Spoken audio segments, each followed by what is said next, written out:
Hello folks, we're here at Hoover's Restaurant here and I have my cousin Linda Maurer. God has made a beautiful day. He's given us a rainy day here, but we're so thankful for the rain. And recently Linda has been sharing some of her story about different things that she's encountered with her health this year, and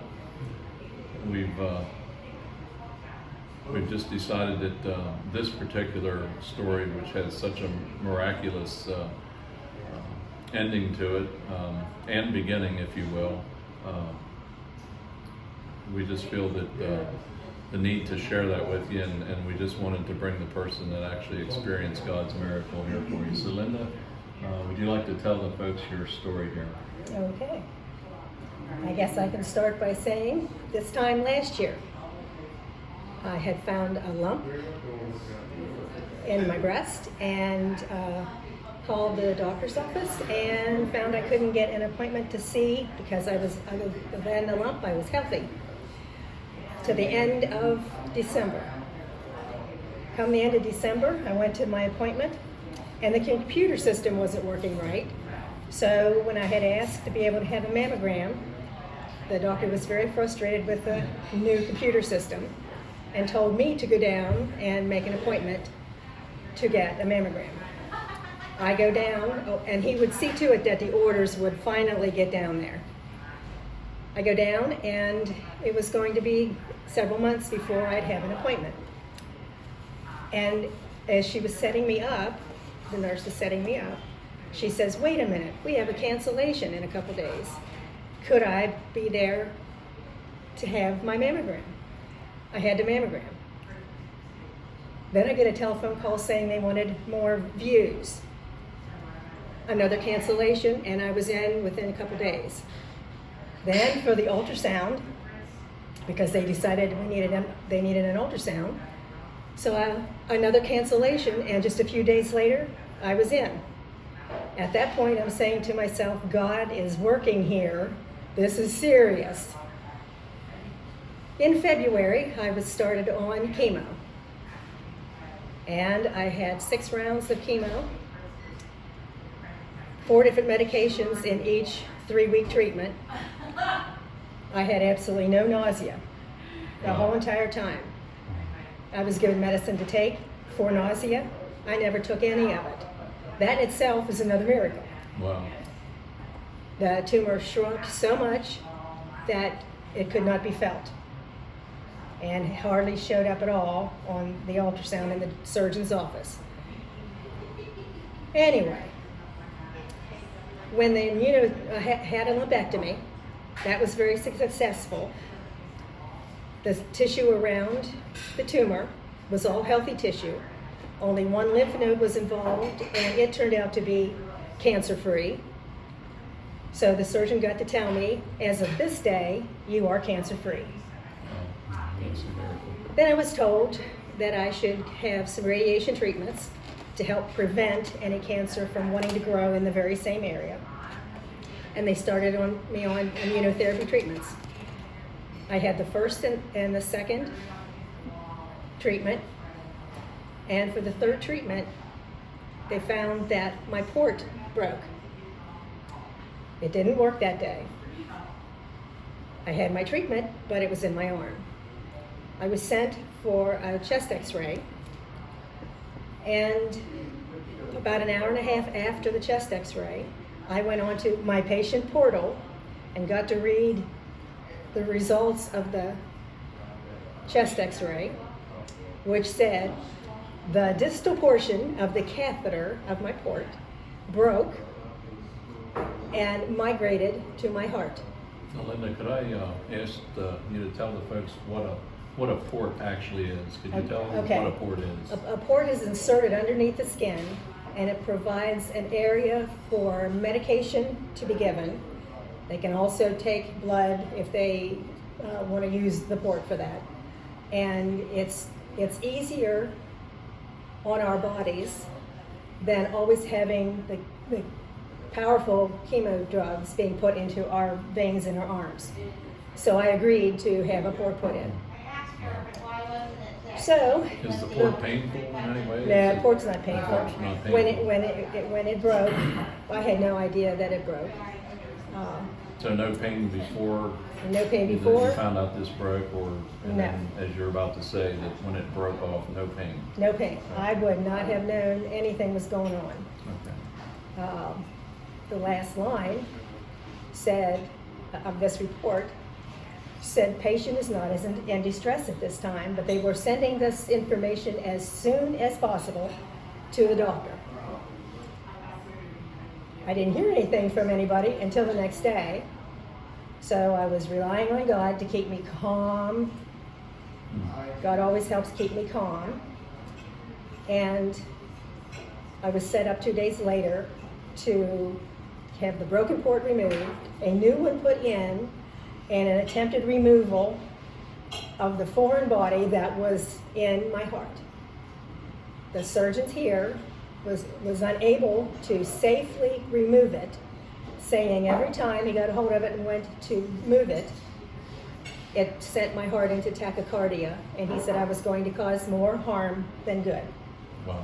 So I was then told when I was awake, I would have to go to York Hospital where they have specialists at removing foreign bodies.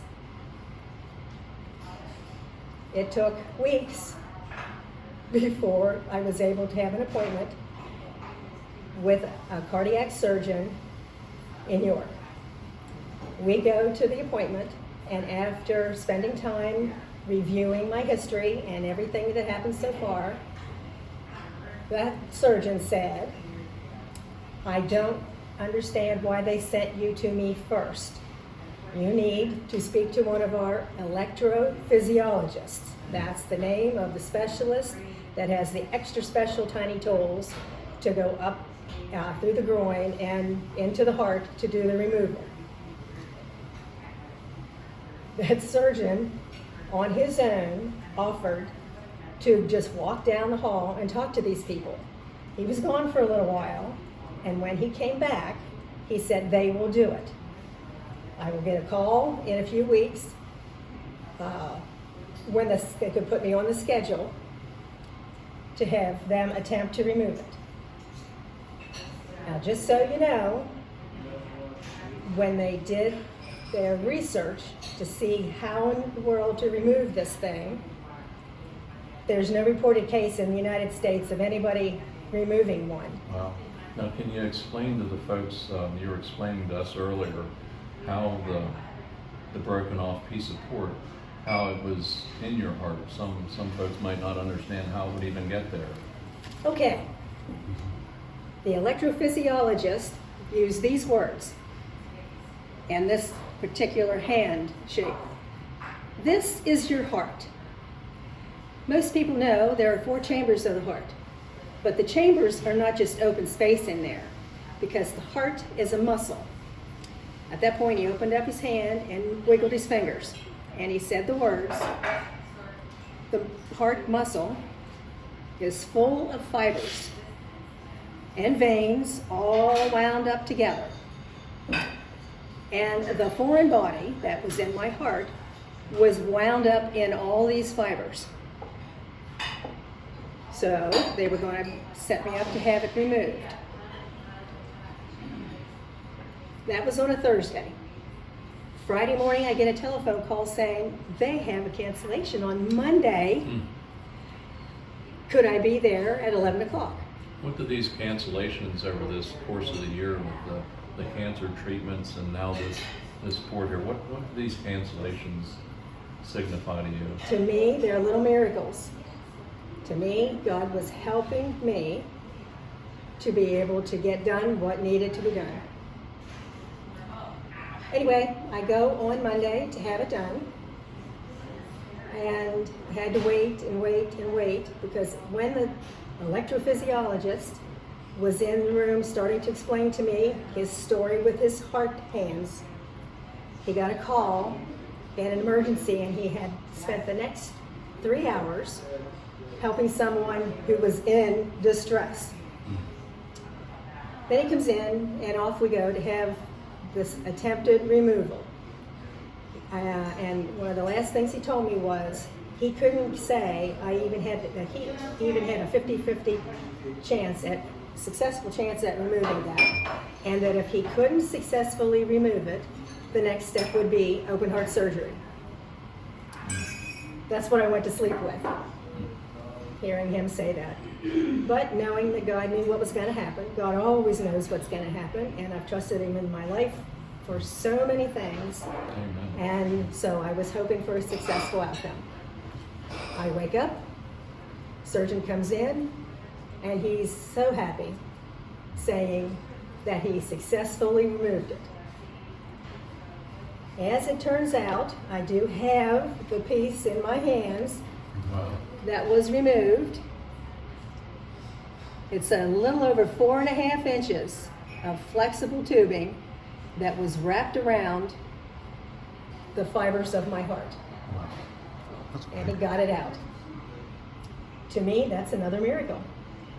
And there was no tachycardia, there was no struggle. When he actually got a hold of it, it just came, you could see it. I saw a video, a short video, and you could see it moving around and then being pulled out. God was taking very good care of me, and I am so thankful. That's an amazing story, Linda, of God's miracle. Do you have something, folks, in your heart that's Linda had a physical body that was in her heart, but there's other things that can be intertwined in your heart like that. It could be anxiety, which Linda, I think, had anxiety also, but she realized that God was going to keep her, as she said, calm. And there's a list of things that could be in your heart. But this miraculous story of a physical foreign body in our heart just reminds me of all the other things that can be in our heart, such as the anxiety, the depression, the fear. We've talked about many of those things on the Rise and Shine. Pastor Ken has shared on Sunset with the Sun, different things like that. So we just want to thank Linda for sharing this miraculous story of God himself just working his miracle in her life. And she looks beautiful here this morning. She looks healthy, and she's feeling good. And